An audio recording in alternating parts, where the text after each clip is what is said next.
السلام عليكم ورحمة الله وبركاته أعزائي المشاهدين، أهلا وسهلا بكم في حلقة جديدة من برنامجكم Give Me 5.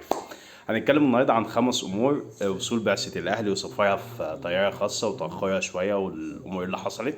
الحاجة التانية اجتماع الخطيب باللعيبة وإن الخطيب يصمم إن هو يسافر. الحاجة التالتة عند كولر، أنا مش عارف لحد إمتى كولر يعني هي جاية له بتقول له لاعب علي معلول، هو مصمم إن هو ما يلعبوش. حاجة مستفزة فعلا. بلاغ زيزو للنائب العام. واخيرا، من اين فلوس الاهلي؟ قبل اي حاجه عايزين نصلي ونسلم على اشرف خلق الله سيدنا ونبينا محمد رسول الله عليه افضل الصلاه وازكى السلامات، ونبتدي نقول بسم الله الرحمن الرحيم. مبدئيا الاهلي سافر امبارح، كان المفروض ان هو يسافر النهارده، بس هو سافر امبارح في طيارته الخاصه. اتاخرت الامور شويه عشان عقبال لما جابوا الموافقه من جنوب افريقيا ومطار جنوب افريقيا ان هو يستقبل الطياره، عشان كان السفر المفروض النهارده مش امبارح. بس الاهلي بدر شويه عشان يبقى في وقت ان هو يلعب مره واتنين على الساعه 3 العصر، وياخد على اجواء المباراه. يعني بنتعلم من الاخطاء اللي حصلت واللي خلانا نخسر قبل كده 5 مرتين والكلام ده.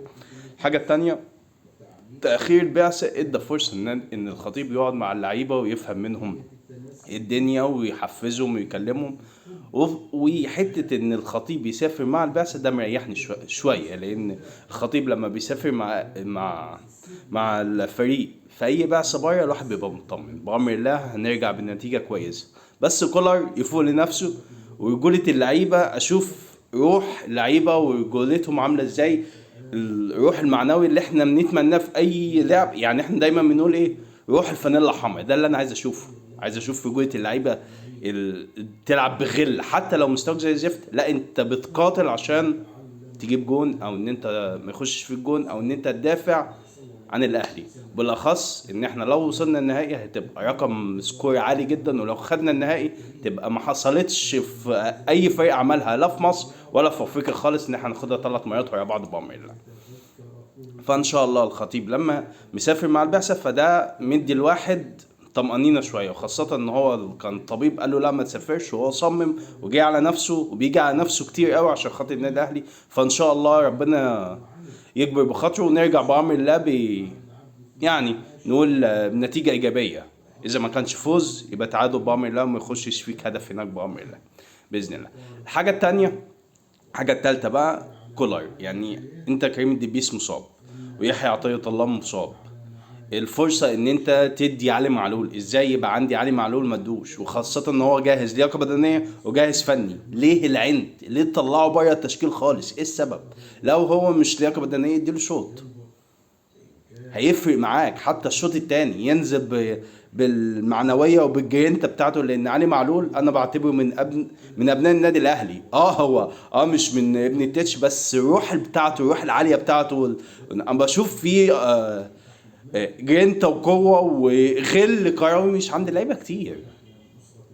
ف يعني يا ريت نفوق ونستغل من علي، نستغل ان علي معلوم موجود. يعني انا ما اعرفش انت طلعته بره التشكيل خالص. يعني انت ما عندكش غير ان انت احمد نبيل كوكا، ولا بيقول ان هيلعب بمصطفى العش. طب الاثنين يعني مصطفى عش بعيد واحمد نبيل كوكا لسه راجع من الاصابه برضه بعيد. انا ما اعرفش يعني، مش عارف. فهيفضل لحد امتى العند ده؟ ما اعرفش. هنفضل في ظهرك لحد لما نشوف اخرتها ايه بامر الله. احنا في ظهر الاهلي مش ظهر المدرب يعني. الحاجة الرابعة، زيزو عمل بلاغ النائب العام لان هو عايز يرجع يلعب، عايز يتدرب، عايز يرجع يتدرب، بس خايف، وحقه ان هو يخاف. واللي عمله ده تعهد على نادي الزمالك ان لو اي حاجة حصلت هتبقى مسؤولية نادي الزمالك. واللي عمله ده اكبر صح، وده وصية طبعا المستشار اشرف عبد العزيز محامي الخاص لزيزو. اللي عمله ده صح، وهنشوف الايام اللي جاية هتحصل فيها ايه. ايا كان بقى اللي هيحصل فكله خير بعملنا. الحاجة الأخيرة، من أين فلوس الأهلي؟ التدليس اللي بيحصل وبيقول لك فلوس الأهلي دي بيجيبها منين ولعب المالي النظيف. والله الأهلي الفريق الوحيد اللي بيسعى إن يحصل لعب مالي نظيف.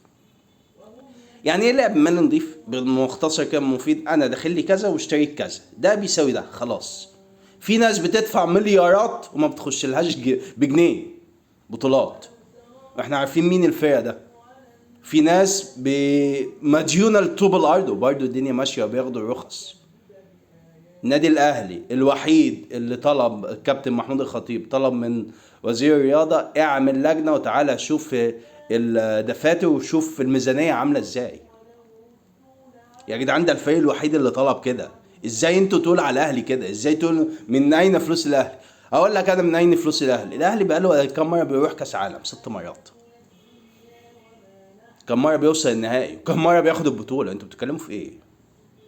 6 مرات اوصل النهائي واخد منهم 4 ورا بعض. ايه ده؟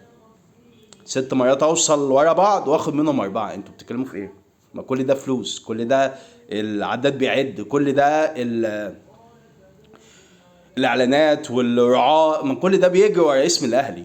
شوف الاهلي لما يخش كاس عالم جاي له لوحده كده مقفول 10 مليون، 10 مليون دولار، وكمان الكاف هتدي 2 او 3 مليون دولار، قالت الكلام ده منحة لكل فرق المشاركة في كاس العالم اللي هم 4 فرق، الاهلي والترجي وصن داونز والرجاء. كل دي فلوس. انتوا بقى فين فلوسكو؟ فلوسكو دي منين عشان تجيبوا لعيبة؟ منين؟ لا كاس عالم ولا افريقيا ولا اي حاجه. منين؟ فقبل ما نتكلم نشوف نفسنا الاول قبل ما نقول على الاخرين.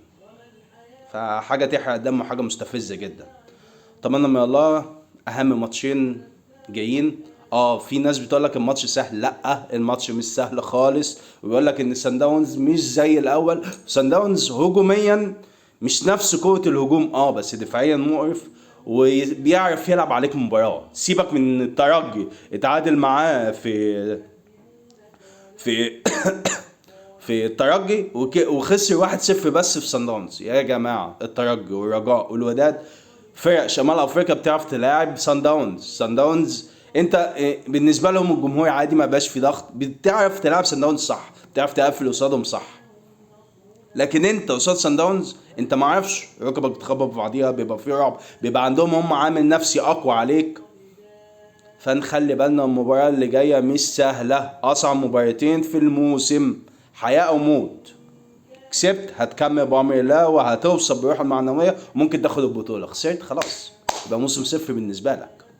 فنخلي بالنا وبلاش نغمة ان المباراة سهلة والفريق ما بقاش نفس الهجوم ومش عارف ايه والكلام ده. لا، فريق مقرف. سان داونز من الفرق المقرفة حرفيا. ان شاء الله نرجع بنتيجة ايجابية بامر الله. واستنوني في حلقات جديدة من برنامجكم Give Me 5. سلام عليكم.